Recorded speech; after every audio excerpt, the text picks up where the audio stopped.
ng ating vlogs, Badong Aratiles po. Pag-uusapan natin ngayon, ito po, no, may mga malungkot, may mga masaya, may mga katamtaman lang. Ang dami po nangyari ngayong araw na to. Una po, talo po, no?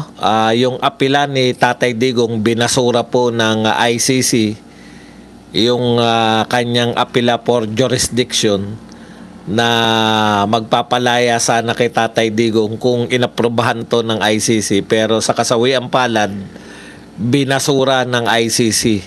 Ito pong ano lang po, pagpasok nyo po, mag-likes, mag-share lang po kayo, no? Okay. At saka mag-one nga po kayo, tignan lang natin kung kumusta naman ang ating sounds. May sounds po ba? Okay, pag-usapan din po natin ito pong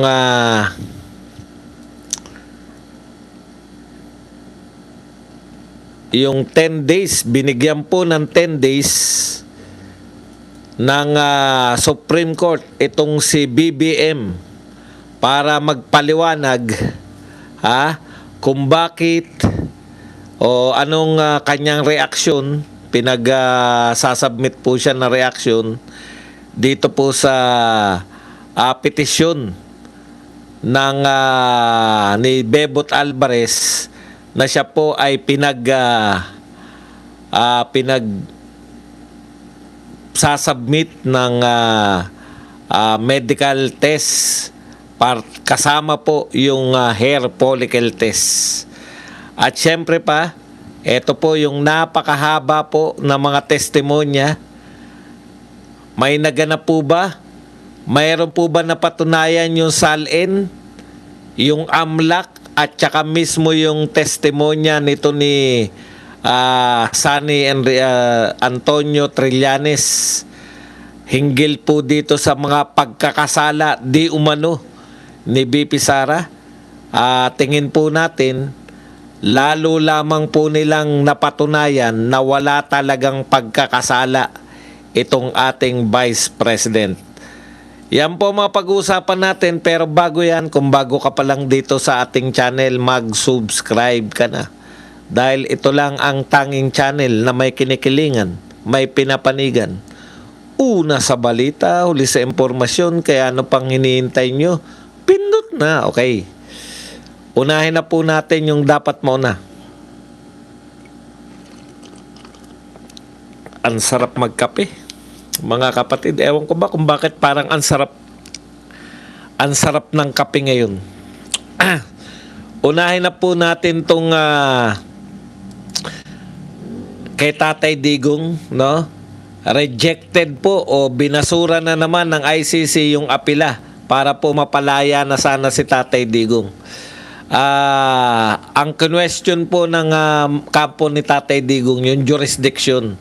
Alam naman po natin na 2018 o 2018 po ay tumiwalag na tayo. So 1 year, dapat po 2019, wala na po tayo sa poder ng ICC. Pero ipinagpilitan po ng ICC na parang habang buhay na basta naganap daw yung krimen, na tayo po ay sakop pa ng ICC, may jurisdiction sila sa atin. Pero wala na po tayong aasahan dyan, no? Sa ICC po talagang hindi po tayo makakaasa dyan na palalayain nila si Tatay Digong for the fact na una po, mga kriminal naman po yung mga kanilang mga kasapi. In fact, the very existence nitong ICC ay kino-question na dahil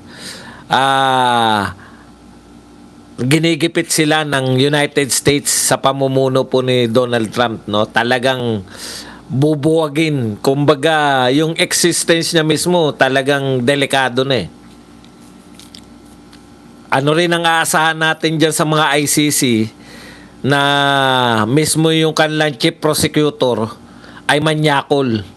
Alam nyo po, pag mga manyakol, wala po matitinong isipin niya mga yan. Karugtong po ng pagiging manyakol, yung hindi po normal ang mga utak. Nakita niyo po ba yung mga itsura ng mga ICC judges? Parang mga ano lang, parang nagsitandang hippie. Parang mga nagsitandang durugista. Ganun po yung mga itsura ng mga judges eh. Wala kang aasahan dyan kung mga durugista nung araw yung mga yan. Tapos ang kaso mo, ang kaso mo ay nagkondak ka ng war on drugs. Eh po, parang si Father Flavi lang yan eh, di ba? O, ganyan po talaga. Pucha, iba po katwiran nila eh. Ang katwiran po ng mga durugista, iba eh. Ha? Ay kay Father Flavi nga eh. Hindi na po yung pagiging addict yung problema. Yung mismong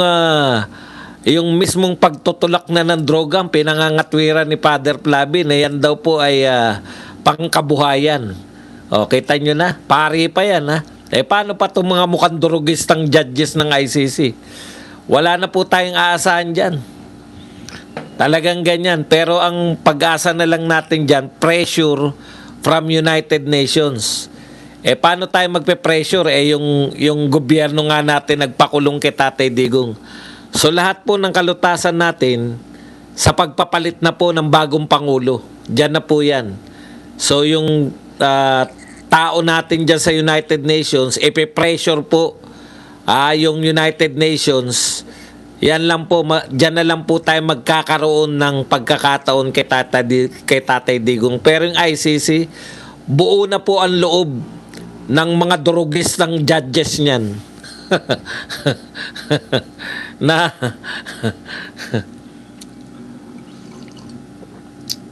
hindi lang natin alam kung ano dinudurog ng mga yan. Hindi ko sinasabing adik ha. Baka nagdudurog ng kung ano. Kortal yata tinitira ng mga yan. Okay. So, ano ka lang dyan. Kapit lang Tatay Digong. Malapit na tayo sa finals. Ayan. Punta na po tayo rito. Hinahanap ko po itong kay Baby M. Yun pong nasa na ba yun? Puta, wala. hindi ko makita. Yung pinag-uutos po ng Supreme Court na sumagot, no? Sa petisyon. Kasi nagpetisyon po si Bebot Alvarez na magpa-drug test o hindi lang po magpa-physical exam si BBM dahil siya po ay presidente at nababalita po na may mga sakit po siya na babalita po natin na may malala siyang sakit o may sakit po siya. Kinakailangan daw pong malaman ng mamamayang Pilipino kung ano ang tunay na kalagayan ni BBM. Kaya nagpetisyon itong grupo ni Alvarez, no? Kasama po sa pinipetisyon nila dahil malaki rin po epekto pag ang isang pinuno ay durugista, malaki rin po ang epekto niyan. Kaya kung wala pong ads talaga wala tayong magagawa. Huwag nyo na problemahin yan. Ayaw na tayong pakitain. Okay. Malaki rin po ang magiging epekto kung yung atin pong Pangulo ay isang totoo ang bintang ng kanyang kapatid. Kapatid to Kaya po medyo ang hirap pong hindi paniwalaan na ang ating pong Pangulo ay hindi po gumagamit ng illegal na droga kasi mismo yung kapatid niya ang nagbibintang sa kanya. So, nararapat lang naman siguro, nararapat lang na magpakita o magpaliwanag muna. Hindi pa po inuutusan na mag-drug test at magpa-physical. Ang sinasabi lang, sumagot dito sa hiling na kinakailangan ng magkaroon ng physical check-up. Kung naaayon pa ba ang ating Pangulo, yung kanya po bang kalusugan ay kaya pa. Kaya pa ba, Mr. President? So, pabor to sa atin kasi at least, no? Kinakailangan, tsaka congratulations po sa Supreme Court, ha? Hindi po, yung Supreme Court po, hindi po kasama po yung hair follicle test. Yan. Congratulations po sa Supreme Court kasi hindi po sila natatakot dito po sa ginagawa na paninira sa kanilang chief associate, anong tawag dyan? Senior Associate Justice na binabanatan kasalukuyan ng mga troll. Kung ano-ano po, salin din yata yung binabanat kay Leonin eh. Ang dami pong binabanat dito kay Senior Chief Associate. Teka muna, balibaliktad na. Senior Associate Justice na si Leonin, Justice Leonin, na sinasabi natin na isa sa pinakamalaking, anong tawag dyan? Yung pinakamalakas na kandidato para pumalit sa magre-retirong Chief Justice ng Supreme Court. Very active po, no? Dito po sa mga petisyon laban sa pamahalaan, particular yung petisyon sa 2025 budget, yung unprogrammed funds. Hindi Senior Justice of the Supreme Court.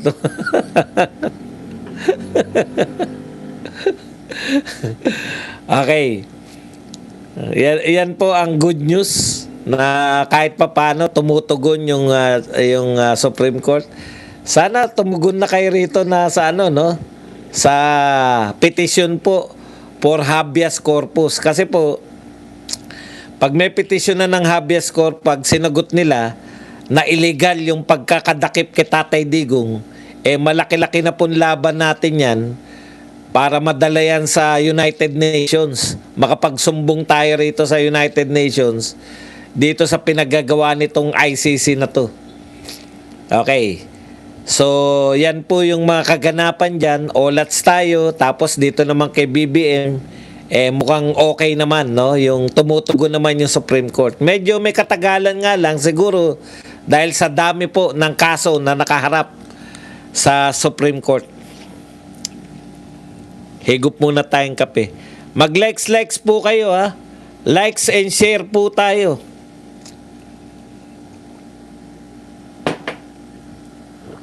Okay. Punta na po tayo rito sa tampok na balita. Ito po ang pinakatampok. Ang tagal kong sinubay. Alam nyo, sa speech pa lang sa simula ni totoo po yun. Alam ko po yung mga kaidaran ko, may mas edad pa sa akin. Alam ko po ang nangyari sa inyo.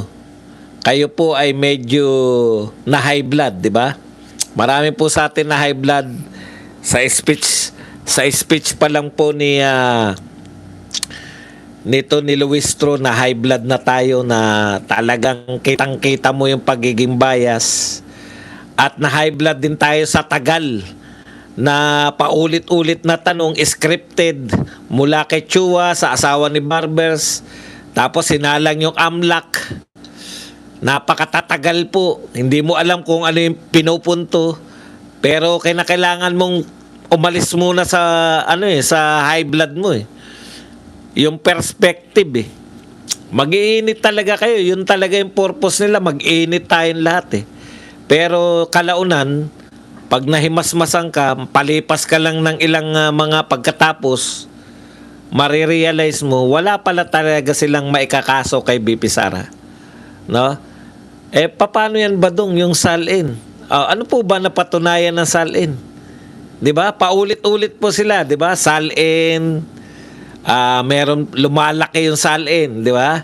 Tapos mayroon naman yung salin po, wala po sila napatunayan doon na unexplained wealth. Bakit po? Kasi pinakikita ron ng salin na deklarado po na mayroon pong mga nagiging business. No? May business po ang pamilya ni BP Sara, partikular yung kanyang asawa, at ang business po, isa sa mga business niya yung law firm. Tapos po, may mga iba pang business. Kaya po, kung pagbabatayan po yung salin, kahit na ano pa pong paikot nila, kahit na ano pa pong pagtatagal nila dun, wala po silang naipakita na unexplained wealth. 'Di ba? Yun na lang po yung pagkakaroon po ng business ng mag-asawang Sara Duterte at yung kanyang asawa. Napaka low profile na asawa niya eh. Hindi natin kilala eh. Yung asawa po ni BP Sara, na siya po yung naka-front dun sa business, wala po talagang unexplained wealth kasi may business ka eh. Si Mans Carpio. Sa madaling salita po, pwede pong maipaliwanag yan pag binusisi nyo po. Kasi ngayon hindi pa pwedeng tanongin di ba? Hindi naman kasi trial yan eh. So pinapakita nila na taon-taon sinimulan pa nila doon sa 2007 eh. Bakit nila sinimulan doon? Para maipakita po nila na ang laki ng tinaas. No? Mula sa magkano yung nagsimula sila.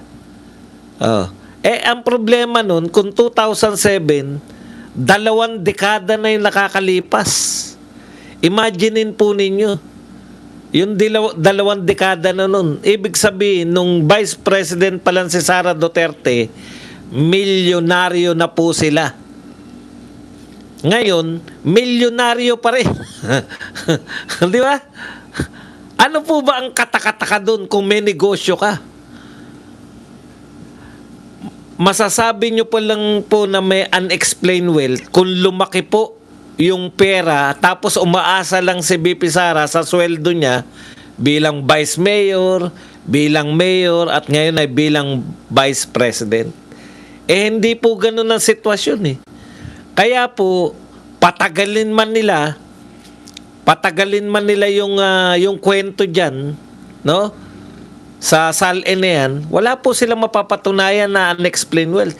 Kaya mo sinasalang yung SALN dahil may unexplained wealth silang kadapat na binibintang.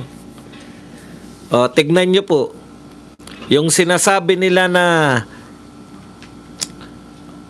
paano nila iugnay yan sa Mary Grace Piatos o confidential fund. Di ba laging confidential fund? Confidential fund lagi yung sinasabi nila. Paano mo iugnay yan ngayon yung confidential fund? Pinasok ba dyan sa SALN? Naging pera ba nila yan? Si Madriaga mismo, siya mismo nagsabi na dinispose niya eh. Siya mismo daw nagdispose eh. So wala po.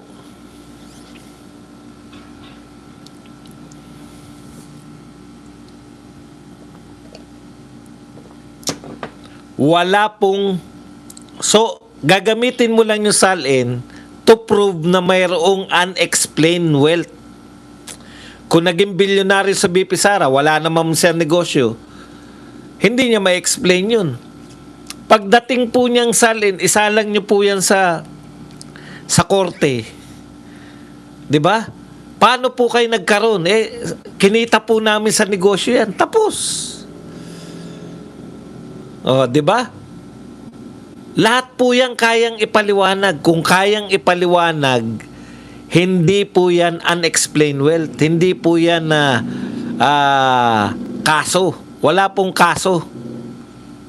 Sa SALN, ang tagal diniscuss ni Chua yan. Sabi ko nga, kahit pala matulog ako pag gising ko kasi mula 2007, pare-parehong tanong, pare-pareho naman ang sagot. Ginaya rin to yung kay Chua, yung pasok ng pera, dito naman sa asawa ni Barbers, yung negosyo naman. Di wala po. Wala pong wala pong problema pala. Wala po palang unexplained wealth kasi meron naman pala silang negosyo. Ang tanong na nga bandang huli, bakit taon-taon nagdadagdag ng negosyo? Yun yung pinakatanong nila. Puta, taon-taon kang kumikita sa negosyo mo. Pwede kang taon-taon magdagdag ka ng negosyo. Di ba ganun yung mga negosyante? Madali lang po ipaliwanag yun eh. Okay. Punta po tayo sa AMLAC. Ito po, yung baboy na pinuno ng AMLAC ngayon. Parang hindi ka panipaniwala, no? Pero pag inaral mo naman, wala naman pong, tandaan po ninyo, maraming negosyo, di ba? Milyonan po. Milyonaryo na si BP Sara eh. Di ba? Alam nyo po, pag kumikita ka ng milyon sa negosyo mo, hindi lang po milyon yung, kunwari, ang kinita, halimbawa po, magbigay tayo ng halimbawa, kunwari po, 10 milyon ang kinita mo sa loob na isang taon. Hindi po ibig sabihin yan, 10 milyon lang yung pumasok na pera at lumabas na pera sa bank account mo o kung ano pa man. Yung AMLAC po, ang tinitignan pala ng AMLAC, ganito, pag 500,000 ang winidraw mo o pumasok sa yung pera, magre-report po pala yung bangko, no, sa AMLAC. Kaya pala, ako nangyari sa akin yan eh. 500,000. Opo, kasi yung bigla akong nag-withdraw, bigla, nung eto na si Donald Trump, pabagsak yung stocks eh. Bigla akong winidraw lahat ng stocks ko. Siyempre, pumasok sa bangko dito sa Pilipinas. Ang ginagawa ko kasi pag kada sa sweldo ko, ano ko sa stocks, bumibili ko na stocks. Nung bago si Trump, malakas ang kita na stocks sa US. Natuto na ako mag-US stocks eh. Dito sa Pilipinas, nung si BBM, wala nang kinikita sa stocks. In-out ko na yung pera ko dyan. Pero dahil US, yung US yung stocks, yung aking, ano bang tawag doon? Yung binibilang ko na stocks, hindi lahat ng bangko sa Pilipinas. So, hindi pa niya kapartner dati yung BDO. Ang kapartner niya, BPI. So, nag-open ako ng bank account ko sa BPI for the sole purpose na mag-invest ako sa stock market. Etong si Donald Trump, putya, ang gulo niyan lahat. Magsasabi yan tataasan ko yung ano ng China, tataasan ko yung tariff ng China. Puta, di babagsak na naman yung stocks. Sa visit ko, winidraw ko lahat. Para magkaroon lang po kayo na ideya na totoo yung ganyan. Pag over 500, ire-report ka kagad ng bangko. Na parang teka muna, may ano tong transaksyon nito.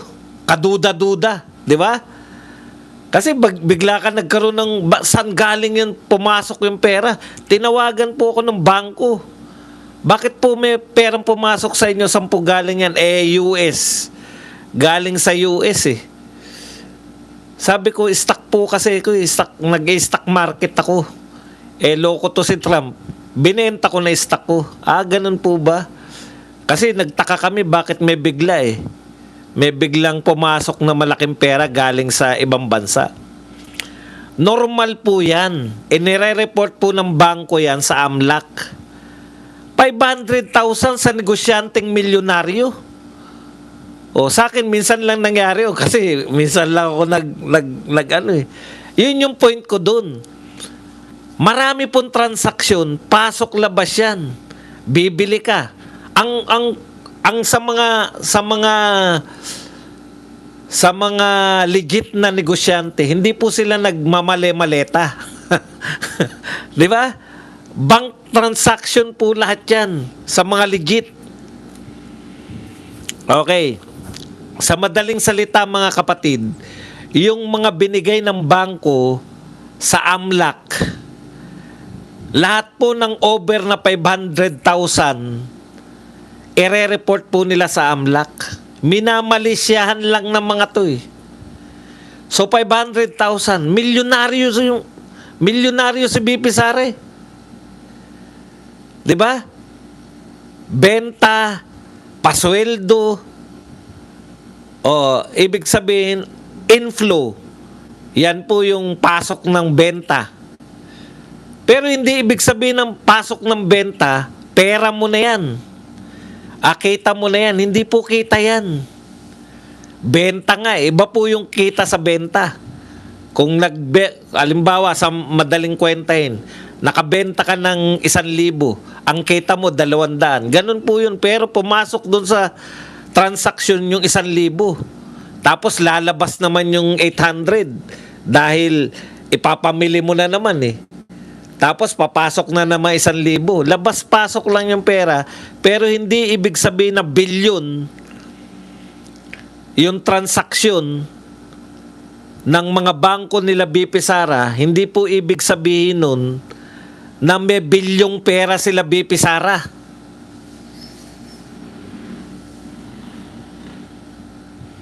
Di po ba? Ibig sabihin, mula 2007 yan eh. Yung tinitignan nila mula nung Vice President si BP Sara. Ibig sabihin, 2 dekada na ang transaksyon nila umabot na sa bilyon. O ano po ang katakataka dun? Ibig bang sabihin, yung naglabas-pasok na pera na umabot, parang pumasok sa'yo 1,000, lumabas sa'yo 800. So, ang labas-pasok sa'yo 1,800 na. Ganun po yung transaksyon na ibig sabihin nun eh. May mga transaksyon na nagaganap. Pero hindi ibig sabihin na yung pumasok sa yung pera, naging pera mo yun. Kasi kasama dun yung puhunan eh.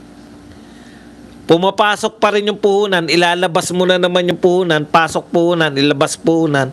Hindi po ibig sabihin na may transaksyon kayong bilyon yung naging pera nila BP Sara. Kaya yung sinasabi ni Chua nung bago magsimula yung AMLAC, hindi ni-report sa SALN yan. Bakit mo i-report sa SALN? Ang SALN ay Statement of Assets, Liabilities, and Network sa katapusan ng taon. So kung 2022, ang asset mo, hindi yung lahat ng pumasok at lumabas sa yung pera.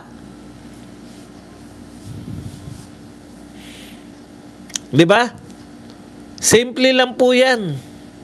Ngayon, bakit po kaduda-duda ayon sa AMLAC, lahat po ng 500,000 ire-report po yan ng bangko.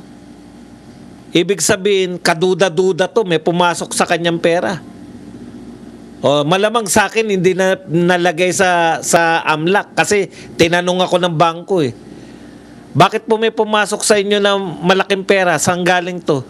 Nag-withdraw po ako sa aking stock market. Tapos, ganun lang po yun.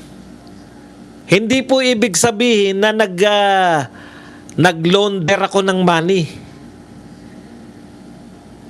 Tamang hinala kasi ngayon, kada may 500,000 na pumasok dyan, obligado yung bangko na mag-report siya sa AMLAC para mawalan po siya ng, kumbaga obligasyon niya para hindi po siya masita balang araw.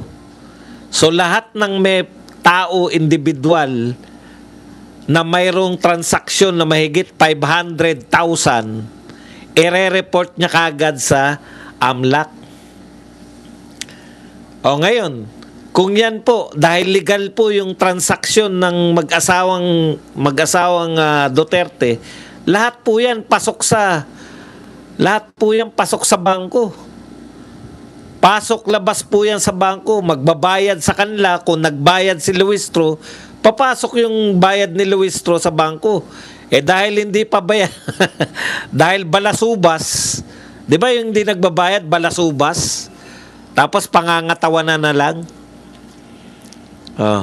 Dahil balasubas si Luistro, hindi siya nagbabayad ng 8 million, Hindi pa pumapasok sa bangko yun. Balasubas ka eh.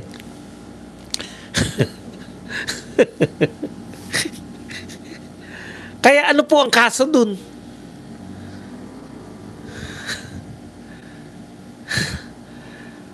Wala. Kahulugan lang yun, may transaksyon na nagaganap.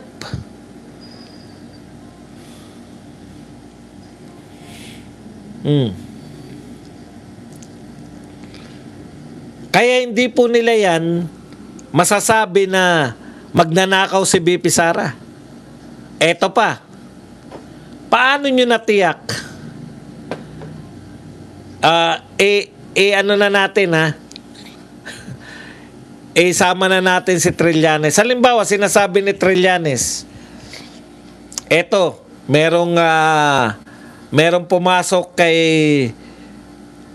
Ang problema kay Trillanes, lahat ng pamilyang Duterte. Ang nakasalang lang dito, si BP Sara, di ba? Si BP Sara lang yung nakasalang. Sa kanya, lahat ng pamilyang Duterte, para malaking tignan. Lahat ng pumapasok na, may pumasok na pera.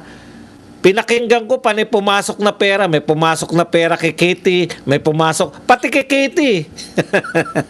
May pumasok na pera eh. Tapos ang sasabihin lang niya, yan ay galing sa mga drug lord. Paano mo nalaman? Paano mo nalaman na sa drug lord yun? Tandaan po ninyo, tandaan po ninyo yung nanay ni Katie, si Abansenya. Marami po negosyo yan. Negosyante po yan. Malaki po kumita yan. May papasok talagang pera. Ngayon, yung tamang hinala lang ni Trillanes na yan ay galing sa drug lord, may mga pangalan pa, Samuel Uy. Dahil drug lord daw. So may pumapasok na pera kay Katie sa drug lord, galing sa drug lord. Pati si Katie. Lahat-lahat eh. Para magmukha pong masasamang tao, di ba? Ganun po yun lahatan eh. Okay, ganito po naman, ang tingin natin dyan, no? Eto, tanong ko po kay Trillanes, sa mga nagsasabi po na yan, si Tatay Digong, napakulong nyo. Diba? Nadala nyo sa ICC. Dating presidente yan. Very powerful. Tapos kayo, banggit kayo ng banggit, Samuel Uy, Michael Yang, Samuel Uy, mga drug lord. Bakit hindi nyo po ipakulong? Ang lakas nyo sa ating gobyerno ngayon. Pinakikinggan kayo lahat ng gusto nyo. Bakit hindi nyo po sila ipakulong? Sabi ni Tatay Digong, si Michael Yang nariyan nakatambay lang daw sa Davao. Bakit hindi nyo po ipakulong? May kaso po ba? Pakita nyo na may kaso. Kasi drug lord yung bintang nyo eh. May pumasok, yan daw ay galing kay Samuel Uy. Samuel Uy lahat. Ang dami Samuel Uy. Talaga, drug lord. Hindi ko po kilala, ngayon ko lang narinig. Michael Yang, lagi ko naririnig kasi lahat ng kaso, Pogo, Parmali, lahat eh. Ngayon, akala ko nga po, sa totoo lang sa kababanggit nila kay Michael Yang, buong akala ko nakakulong si Michael Yang eh. Natuklasan ko, nakatambay lang daw sa Davao eh. Bakit wala pong kaso? Drug lord, Pogo lord, lahat ng lord. 4 na taon na po si BBM na nanunungkulan. Bakit hindi po nakukulong yung mga yan? May mga patunay pa kayo na nagbibigay pa sa mga Duterte.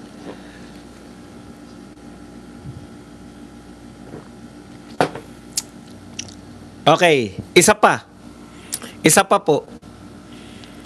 Ano po kinalaman ni habang inaano ko nga, pinapakinggan ko. Ano yung termino niya? Pumasok sa nakapasok sa account ni Abansenya, kasama kay Katie, nakapasok kay Tatay Digong, kasama si Ang dami pumapasok. Alam mo, paano mo nalaman? 'Di ba? Naroon ka ba? Kada may papasok sa bank account ng nanay ni Kitty. Teka pala muna, ini-impeach ba yung nanay ni Kitty? Mas marami raw pumasok sa napakinggan ko kay Trillanes, mas marami yung abanse niya pumasok eh. Bakit? Yun ba ang ini-impeach natin, ini-impeach ninyo? Si Abansenya ba? Ini-impeach nyo na ano? Na girlfriend, Tatay Digong. Saan nyo ini-impeach si Abansenya? Bilang asawa ni Tatay Digong, ini-impeach nyo? Eh, mas marami pa yung pumasok kay Abansenya. Kaya, ilang beses ko lang narinig si BP Sara, mas marami pa yung kay Abansenya eh. Alam niyo po, iniisip ko kung Abansenya kasama si Kitty. Meron pang pumapasok kay Kitty. Kung bangko po yan ni Kitty tsaka ni Abansenya, natural po may papasok dyan dahil negosyante ang mga yan. Ang tanong, bakit ka tumitestigo? Paano mo nalaman? Nakatanghod ka ba tuwing may pumapasok na pera sa bangko nila? Nakanganga ka ron? Alam na alam niya na pumapasok. Alam na alam niya na pumapasok. Bakit hindi niya imbestigahan si Trillanes? Bakit alam niya yung mga pumapasok sa bangko? Sino nagpapaalam kay Trillanes ng mga transaksyon sa bangko? Meron po tayong tinatawag na bank secrecy. Bakit po alam ni Trillanes yung pumapasok sa bangko ng mga pamilyang Duterte? See? Ano ang nagbigay sa inyo ng karapatan kayong mga taga-Justice Committee? Alam niyo po ba kung ano yan sa batas? Hearsay. Sinabi sa kanya. May nagparating sa kanya. May nagbigay sa kanya.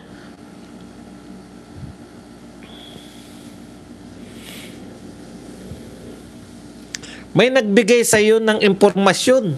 So hearsay yun. Nagbigay lang ng impormasyon. May nagbigay sa iyo ng mga papel galing sa bangko. Bakit hindi nyo imbitahin yung nagbigay sa kanya ng papel? Hearsay po kasi yun eh. Di ba? Kahit po may dala-dala siya pang papeles, dapat ang inimbitan nyo yung nagbigay sa kanya ng papeles. Kung teller yan sa bangko, imbitahin nyo. At kasuhan nyo yan. Bakit may pamimigay yung mga bank account? Pasok ng bank account. Hindi naman siya amlak. Okay lang yung baboy na amlak. Oo, baboy ka. Mataba ko, pero ikaw, baboy ka. Bata ka pa, baboy ka na. Yung taga-amlak. Okay lang yun, kasi amlak siya eh. Di ba? Pero wala pong paliwanag yan eh. Wala pong paliwanag yung amlak eh. Ang sinasabi po, lahat ng 500,000 na transaksyon. Pag over ba ng 500,000, illegal na? Hindi po. Hindi pala eh. Ano kaso? Wala. Wala naman pala eh. Kung legit na negosyante, pinadaan dyan, legit din naman yung pagre-report ng mga bangko kasi ang mga bangko po, 500,000, report sa AMLAC. Oh. So ano po ang problema? Kung legit naman yung mga transaksyon, kinakailangan nyo munang patunayan na illegal yung transaksyon. Thank you very much kay Gregory na nagbigay sa atin ng 2,000. Hindi po sinasabi kung ano mga bangko eh. Wala po sinabi may sinabi ba yan? Hindi ko na natandaan kung may sinabi. Ang sinasabi kasi ni Trillanes, may pumasok, ganun. Pero sa mga affidavit niya, yung mga annexes, naroon po. Ang tanong, saan mo nakuha yun? Sa AMLAC? Bakit nyo binibigyan AMLAC? Kung sa inyo galing yan, bakit nyo binibigyan si Trillanes? Korte ba si Trillanes? May court order siya? Yun ang pinagtataka ko una eh. Bakit may mga papeles si Trillanes saan galing yung papeles ni Trillanes.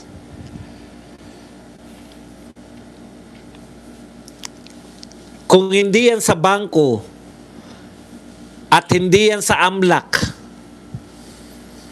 galing, walang sertifikasyon, yan yung una kong tanong, saan galing yung mga yan? Yung mga papeles na hawak ni Trillanes, hindi niya nakuha kanina yan. Kanina lang po nagbigay. Pag binigyan nyo na AMLAC, pag binigyan nyo yan, si Trillanes ng papeles nyo, illegal yan. Through bank, sa bangko, at saka dito sa ano lang, dyan nyo lang pwede sa may impeachment proceedings. Impeachment proceedings ba si Trillanes? Kung sa bangko naman yan, mas lalong bawal yan. Paano nagkaroon ng papeles si Trillanes? Walang nagtatanong. Ewan ko kung bakit walang nagtatanong.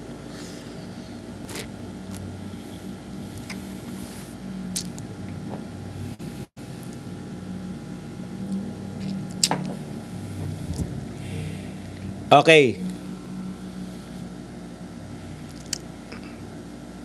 Credible ba si Trillanes na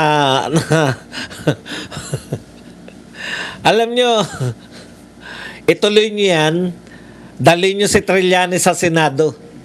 Ewan ko lang kung ano kung baka tanungin lang yan ni anong credibility mo bilang testigo? Ikaw ba yung taga-withdraw ng mga ni Sara Duterte? Ano?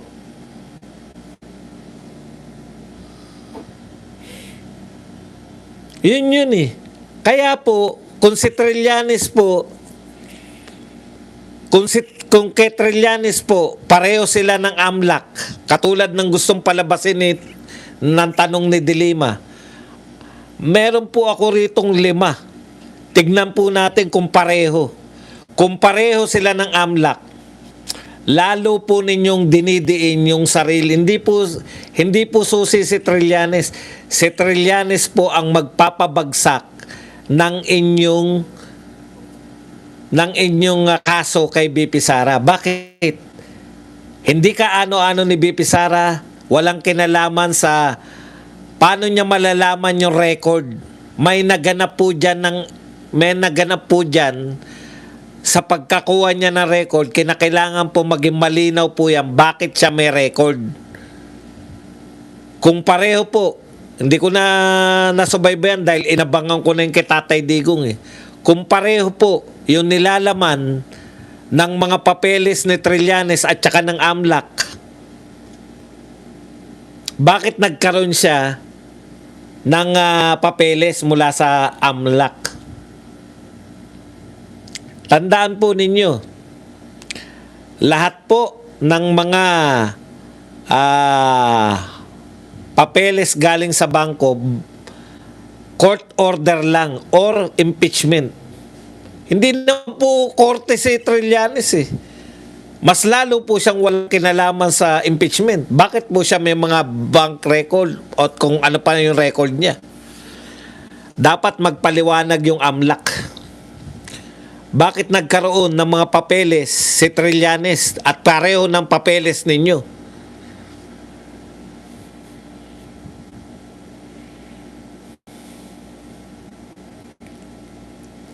Kaya si Trillanes pa magiging susi para ma-dismiss yung kaso na yan eh. Di ba? Sa totoo lang, puta, kung ako mautak ako na senador, paano ka nagkaroon yan? Saan galing yan? Mula sa aking research. Anong research? Pwede mo bang i-research yan? May nagbigay sa'yo yan. Kaya nga po, kaya lang yung recycled niya, pinatototohanan ng AMLAC. Sabi rito, nabasa ko kay Dilima eh. Puta, kung pinatotohanan nila yung hawak niya, yari kayo dyan. Hindi pa natin tinatalakay ano na nangyayari sa Calamartin Romualdez. Tutok lang muna tayo ngayon. Pero may lumalabas po dito, yung 7 million payout daw ni Sammy Uy kay BP Sara, 2011 through video SM Lanang. September 2012 daw po nag-open yung SM Lanang. Again, another case ng yung kay Madriaga, yung Lubao Mall.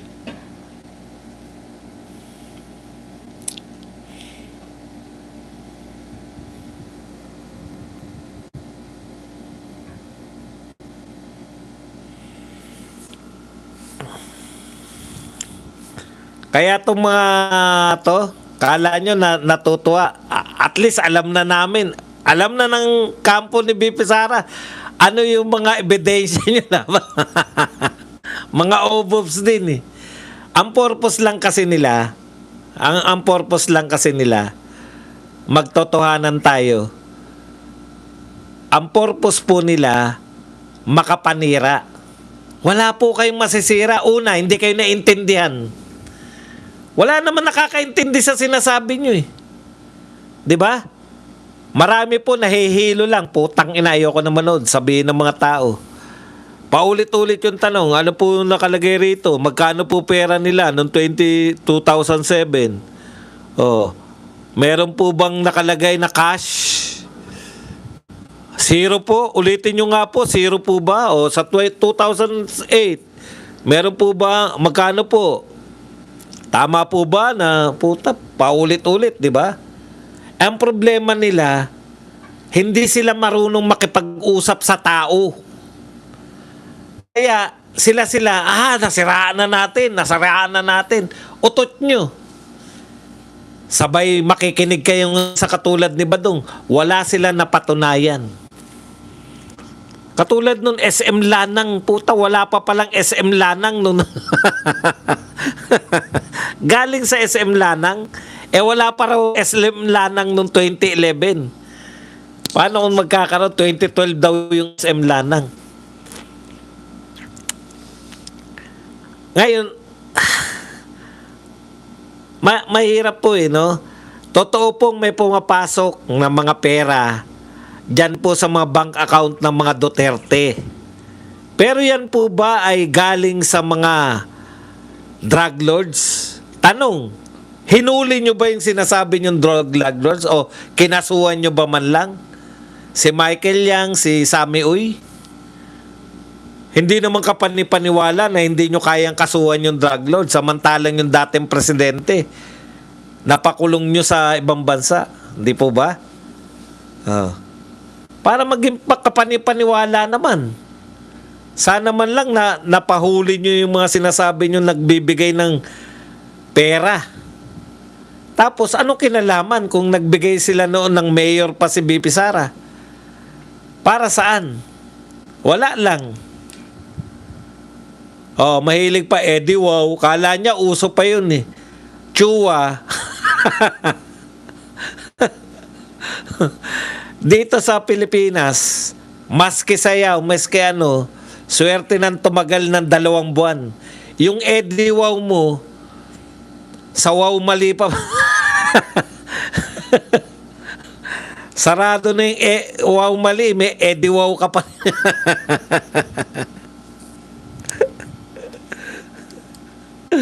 Mga bugok talaga. Yan lang po ang ating topic. Pwede na tayo magtanong, magbigay na reaksyon at higit sa lahat, pwede po kayo magpakape. Yan.